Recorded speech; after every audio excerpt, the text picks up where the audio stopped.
Hello, ಎಲ್ರಿಗೂ ನಮಸ್ಕಾರ. ಮೈಸೂರಿಂದ ಕವಿತಾ. ಇವತ್ತು ನಾನು ಬಂದಿರೋದು ನನ್ನ ಅಜ್ಜಿ ಊರಿಗೆ. ನನ್ನ ಅಜ್ಜಿ ಊರು ಬಂದು ಕೆ ಆರ್ ನಗರದ ಹತ್ರ ಮಿರ್ಲೆ ಅಂತ. ಇಲ್ಲಿ ತುಂಬ ದೊಡ್ಡ ಜಾತ್ರೆ ನಡೆಯುತ್ತೆ. ಇಲ್ಲಿನ ಏನು ವಿಶೇಷ ಅಂತ ಅಂದರೆ, ಸುತ್ತಮುತ್ತ ಇರುವ 7 ಹಳ್ಳಿ ದೇವರು ಇಲ್ಲಿಗೆ ಬರುತ್ತೆ. ತೇರು ಮತ್ತು ಸಿಡಿಗಳು ಸೇರಿ ಇಲ್ಲಿ ಬಂದು ಶುಕ್ರವಾರ ಇರುತ್ತೆ. ಇಲ್ಲಿ ನೋಡಿ, ಹುಣ್ಸಮ್ ತಾಯಿ ಅಂತ ತುಂಬ ಶಕ್ತಿ ದೇವತೆ ಅಂತಲೇ ಹೇಳ್ಬೋದು. ನಾವು ಚಿಕ್ಕದ್ರಲ್ಲಿಂದ ಹಿಡಿದು ಈಗ ಮದುವೆ ಆದಮೇಲೂ ಕೂಡ ನಾನು ಪ್ರತಿ ವರ್ಷವೂ ಈ ಜಾತ್ರೆಗೆ ನಾನು ಮಿಸ್ ಮಾಡಲ್ಲ. ಪ್ರತಿ ವರ್ಷವೂ ಬರ್ತೀನಿ ನಾನು. ಚಿಕ್ಕದ್ರಲ್ಲಿ ಅಜ್ಜಿ ಮನೆಗೆ ಬಂದಾಗಲೂ ಇಲ್ಲಿ ಬರ್ತಾಯಿದ್ದೆ. ಪ್ರತಿ ಶುಕ್ರವಾರನೂ ಪೂಜೆ ನಡೆಯುತ್ತೆ. ನೋಡಿ, ಜಾತ್ರೆ ನೋಡೋಕ್ಕೆ ಒಂದು ಚಂದ.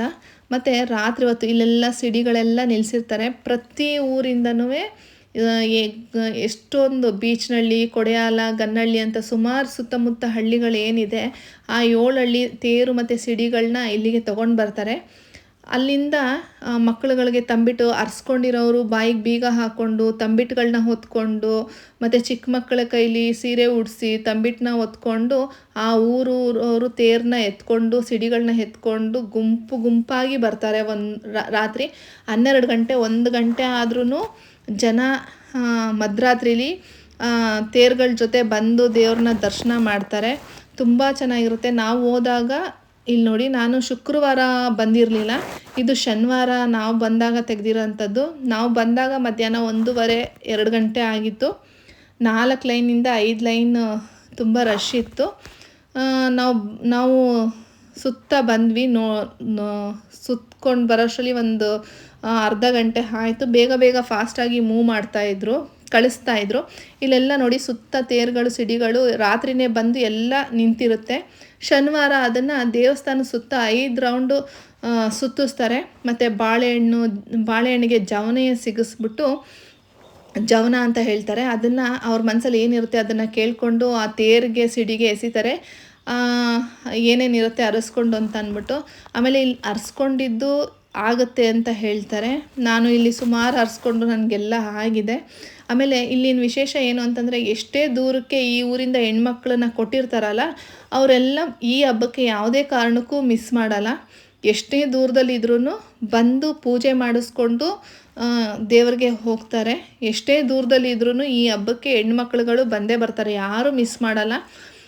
ತುಂಬ ಮನೆಯಲ್ಲೂ ತುಂಬ ಒಂಥರ ಹಬ್ಬದ ವಾತಾವರಣ ಹೆಂಗಿರುತ್ತೆ ಅಂತಂದರೆ, ಅದು 1 ವಾರ ಮುಂಚೆಯಿಂದನೇ ಸ್ಟಾರ್ಟ್ ಮಾಡ್ಕೊಬಿಟ್ಟಿರ್ತಾರೆ. ಏನು ಮನೆಯೆಲ್ಲ ಕ್ಲೀನ್ ಮಾಡೋದು, ರಂಗೋಲಿಗಳಿಂದ ಹಿಡ್ದು ದೇವ್ರುಗಳಿಗೆ ಎಲ್ಲ ತುಂಬ ಚೆನ್ನಾಗಿರುತ್ತೆ ನೋಡೋದಕ್ಕೆ. ನಾನು ಒಂದೊಂದ್ಸಲಿ ಶುಕ್ರವಾರ ಬಂದು ಹಾಲ್ಟ್ ಆಗ್ತೀನಿ.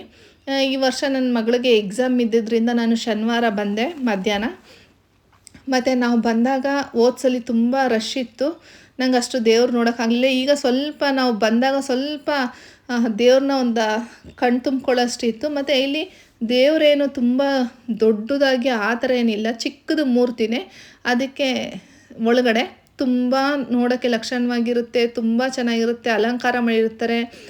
ತುಂಬ ಶಕ್ತಿ ದೇವತೆ ಅಂತಲೇ ಹೇಳ್ಬೋದು. ಪ್ರತಿ ಶುಕ್ರವಾರನೂ ಕೂಡ ಇಲ್ಲಿ ಬಂದು ಪೂಜೆ ಮಾಡ್ತಾರೆ. ಮಂಗಳವಾರ, ಶುಕ್ರವಾರ. ಮತ್ತು ದೂರ ಊರಿಂದನೂ ಅರಸ್ಕೊಂಡು ಅದಕ್ಕೆ ಅಭಿಷೇಕ ಆಗಲಿ, ಒಂದು ಪೂಜೆನ ಬೇರೆ ಊರಿಂದ ಅರಸ್ಕೊಂಡು ಪುರೋಹಿತರ ಕೈಲಿ ಫೋನ್ ನಂಬರ್ ತೊಗೊಂಡು ಪೂಜೆ ಮಾಡಿಸಿ ಪ್ರಸಾದ ಮಾಡಿಸಿ ಕೊಟ್ಬಿಟ್ಟು ಹೋಗ್ತಾರೆ. ಅಷ್ಟು ತುಂಬ ಶಕ್ತಿ ದೇವತೆ ಹುಣ್ಸಮ್ ತಾಯಿ.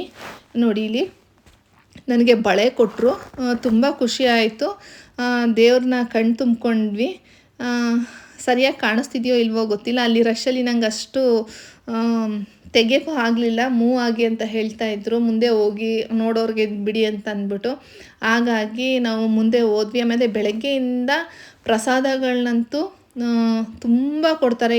ಅಷ್ಟೇ ತಿನ್ಬೋದು, ಎಷ್ಟು ಬರ್ಬೋದು. ತುಂಬ ವೆರೈಟಿಗಳಲ್ಲಿ ಪ್ರಸಾದ. ಮತ್ತು ಆರೋಗ್ಯ ತಪಾಸಣಾ ಕೇಂದ್ರ ಇತ್ತು ಈ ಸಲ. ಎಲ್ಲ ತುಂಬ ಚೆನ್ನಾಗಿತ್ತು. ಎಲ್ಲ ರೋಡಲ್ಲೆಲ್ಲ ಹಾಕೊಂಡಿರ್ತಾರೆ. ಮಧ್ಯಾಹ್ನ 12 ಗಂಟೆ 1 ಗಂಟೆ ಆದರೂ ಪ್ರಸಾದಗಳು ವಿತರಣೆ ಮಾಡ್ತಾನೆ ಇರ್ತಾರೆ. ಅರಸ್ಕೊಂಡಿರೋರಾಗಲಿ ಇದು ಮಾಡಿ ಎಲ್ಲರೂ ಕೊಡ್ತಾನೆ ಇರ್ತಾರೆ. ಮತ್ತು ನಮ್ಮ ಅಜ್ಜಿ ಮನೆ ಮುಂದೆಯಿಂದ 2 ಸಿಡಿ ಮತ್ತು 1 ತೇರು ಹೋಗುತ್ತೆ. ಇದನ್ನು ಟ್ಯಾಕ್ಟ್ರುಗಳಿಂದ ಎಳೆಯೋದಾಗಲಿ ಮತ್ತು ಬೇರೆ ಎಲ್ಲ ಎಳೆಯೋದು ಆ ಥರ ಎಲ್ಲ ಮಾಡಲ್ಲ. ಇದನ್ನು ಲಾರಿಗಳಲ್ಲಿ ಆ ಥರ ಎಳೆಯೋದು, ಹಗ್ಗ ಕಟ್ಟಿ ಆತಲ್ಲ, ಜನಗಳೇ ಎಳಿತಾರೆ. ಮಕ್ಕಳುಗಳು ಹುಮ್ಮಸ್ಸಿಂದ ಎಳಿತಾ ಇರ್ತಾರೆ. ಇಲ್ಲಿ ನೋಡಿ, ನಮ್ಮ ಮನೆ ಮುಂದೆ ಅಜ್ಜಿ ಮನೆ ಮುಂದೆಯಿಂದ 3 ಹೋಗುತ್ತೆ, 2 ಸಿಡಿ ಮತ್ತು 1 ತೇರು ಹೋಗುತ್ತೆ. ರಾತ್ರಿನೂ ಅಷ್ಟೇ ಹೋಗ್ಬೇಕಾದ್ರೆ ಪೂಜೆ ಎಲ್ಲ ಮಾಡಿಸ್ತಾರೆ. ರೋಡ್ಗೆ ನೀರು ಹಾಕಿ ಅದು ಬರಬೇಕಾದ್ರೆ ನೀರು ಹಾಕಿ ಹಣ್ಣು ಕಾಯಿ ಮಾಡಿಸಿ ರಂಗೋಲೆ ಬಿಟ್ಟು ಈ ಥರ ಪೂಜೆ ಮಾಡಿಸ್ಕೋತಾರೆ. ಮತ್ತು ಅಲ್ಲಿ ನಿಂತಿದ್ದು ತೇರು ಎಳಿತಾರಲ್ಲ ಹುಡುಗರು, ಅವರು ಪಾಪ ಸುಸ್ತಾಗಿ ಹೋಗ್ಬಿಟ್ಟಿರ್ತಾರೆ. ಅವ್ರಿಗೂ ಬಾಳೆಹಣ್ಣಲ್ಲಿ ಏಟೆಲ್ಲ ಚೆನ್ನಾಗಿ ಬಿದ್ದಿರುತ್ತೆ. ಆ ಜವನ ಸಿಕ್ಕಿಸಿ ಹೊಡಿತಾರಲ್ಲ, ತುಂಬ ಆವಾಗ ಅವ್ರಿಗೂ ಏಟು ಬಿದ್ದಿರುತ್ತೆ. ಅವ್ರುಗಳಿಗೆ ಮಜ್ಜಿಗೆ ಆಗಲಿ ಪಾನಕ ಆಗಲಿ ರೋಡಲ್ಲಿ ಕೊಡ್ತಾರೆ. ಮತ್ತು ಪೂಜೆ ಮಾಡ್ಸೋಕ್ಕೆ ನಿಲ್ಲಿಸಿದಾಗ ನೀರು ಆ ಥರ ಎಲ್ಲ ಕೊಡ್ತಾರೆ. ಎಷ್ಟೇ ಆದ್ರೂ ಅವರೇ ಹೇಳ್ಕೊಂಡು ಹೋಗ್ತಾರೆ. ಬರಬೇಕಾದ್ರೆ ಅಷ್ಟೇ ಕಿಲೋಮೀಟ್ರ್ ಗಟ್ಟಲೆ ಇರುತ್ತೆ ಅವ್ರದ್ದು ಊರುಗಳು. 10 ಕಿಲೋಮೀಟ್ರು 8 ಕಿಲೋಮೀಟ್ರು ಆ ಥರ ಇರುತ್ತೆ. ಅಲ್ಲಿಂದ ತೇರುಗಳನ್ನ ಎಳ್ಕೊಂಡು ಸಿಡಿಗಳನ್ನ ಎಳ್ಕೊಂಡು ಬಂದು 5 ರೌಂಡ್ ಸುತ್ತಿ ಅದನ್ನು ಸುತ್ತಿಸ್ತಾರೆ. ದೇವಸ್ಥಾನನ ಪ್ರದಕ್ಷಿಣೆ ಮಾಡ್ತಾರೆ. ಆಮೇಲೆ ಪ್ರದಕ್ಷಿಣೆ ಮಾಡಿ ಅವ್ರವ್ರ ಊರಿಗೆ ಹೆಂಗೆ ಜನಗಳು ಬಂದಿರ್ತಾರೆ ಆ ಊರು ಹಿಂದೆನೇ ಜನಗಳು ಕೂಡ ಹೋಗ್ತಾ ಇರ್ತಾರೆ ನಡ್ಕೊಂಡು. ಒಂದಷ್ಟು ಜನ ವೆಹಿಕಲ್ಗಳಲ್ಲಿ, ಒಂದಷ್ಟು ಜನ. ತುಂಬ ಚೆನ್ನಾಗಿರುತ್ತೆ ನೋಡೋದಕ್ಕೆ. ಹೀಗಂತ ಹೇಳಿ ಈ ವಿಡಿಯೋ ಮುಗಿಸ್ತಾ ಇದ್ದೀನಿ. Thank you.